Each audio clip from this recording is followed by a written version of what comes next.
If you are a sprint car team looking for a driver at this point in the season, your options are limited. We discuss the dilemma that some teams face and maybe give a little bit of direction on today's edition of the Sprint Car Unlimited 90 at 9.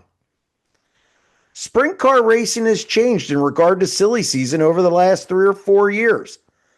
Hirings and firings usually took place around the Knoxville Nationals, and things would be settled sometime in September, October, or even November. I can remember going to World Finals and scurrying around the pit area to get interviews before a formal announcement is made. That's no longer the case. Now drivers are fired or they quit during the summer months and new ones are brought in. It's almost like cattle. Maybe it's the extra money on the line or the pressure to perform.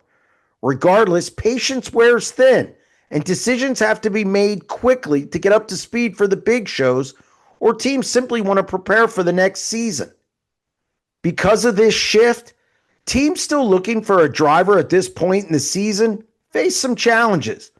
The pool is smaller, and crew chiefs and owners have to weigh bringing in a young driver with upside against playing it safe, hiring an experienced pilot who maybe's bounced around, won some races, and knows the rigors of the sport. Buick Motorsports is in the midst of this dilemma, but they're not the only ones.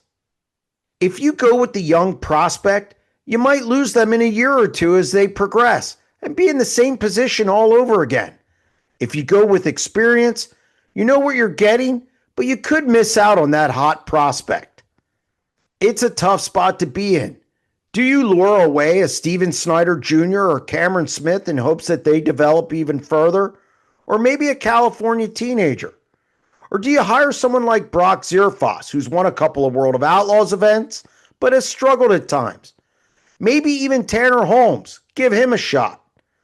Or you could go with a Spencer Bayston type, who has been around the block, but has won some races and knows the rigors of the sport. My best answer: get the guy who fits your program the best. The biggest names are off the market, but that doesn't mean there isn't quality out there. You just have to make sure the crew chief, the driver, and the owner are all on the same page with the same goals in mind. This is all about the situation, and everybody has to be pulling in the same direction. That's going to wrap up this edition of the Sprint Car Unlimited 90 at 9, and we'll be back tomorrow. Stay tuned.